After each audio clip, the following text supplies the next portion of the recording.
talk about like the smoke damage. Do not smoke in your house. This is what it does. If someone has smoked in your house prior, then someone like me has to come in and fix that. You fix it by washing your walls and then using really intense primer before you paint.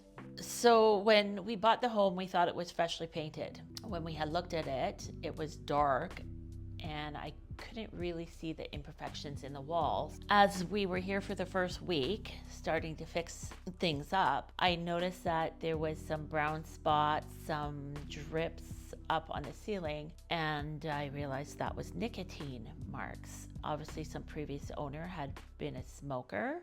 In that case, everything needs to be primed and painted because it lets off a smell, but it also looks really bad.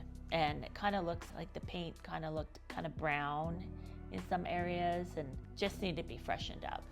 So how you do that is you either use a good primer from Benjamin Moore, or you can use a Kills paint, which is a heavy duty primer. It's super messy to work with.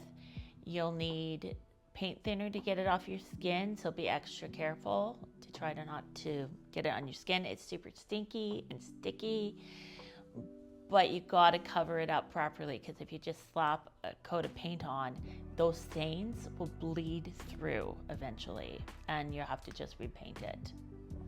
Oh yeah, see, this is Kills paint. I have scrubbed this for 2 days. It's somewhat coming off, but yeah, it's a bit of a pain.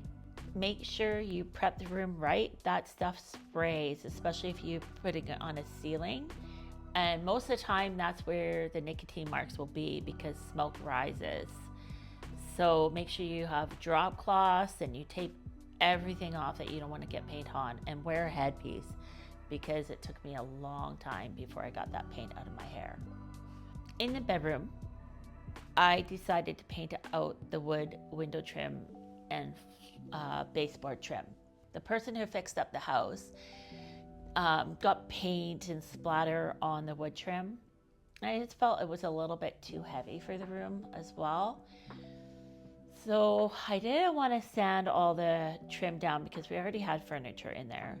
It wasn't overly shiny, so I decided to stick the Kills paint on, because that stuff sticks to everything, and let it have a good time to dry. I went back and it didn't scratch off, so it saved me from sanding the wood before painting it.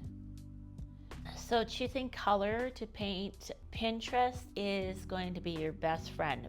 But you have to remember, colors look different online than in person, and also look different in different rooms depending on lighting, your light bulb, your window light, if it's facing south, north, east, west. So I always recommend doing paint samples. They can be a little pricey, but they come in a pretty good size container, so you can always use them for little projects down the road. Make sure you use the right paint, allow the proper drying times, and prep your furniture right. You need to sand it. Doesn't have to be down to the bare wood if you're going to be painting it, but you have to rough it up for the paint to stick. I have some colors that are my favorites, and I know they work good in almost every room that I've ever used those colors in. One is Revere Pewter and the other one is Wrought Iron from Benjamin Moore. I love using Benjamin Moore paint and colors. I find that the quality is some of the best. People think it's pricey, but in the end, you use way less paint. Sometimes I find it actually being less expensive than using other paint products. For the color of the bed frame, what I did was I Pinterest Spanish style bedrooms, and I kind of just picked little bits out of different rooms that I liked. This is how I came up with that bed color, and when I Googled on Facebook Marketplace kind of style of bed frame that I was looking for, and when I saw one at the right price, that's how I came up with the look for the bed frame.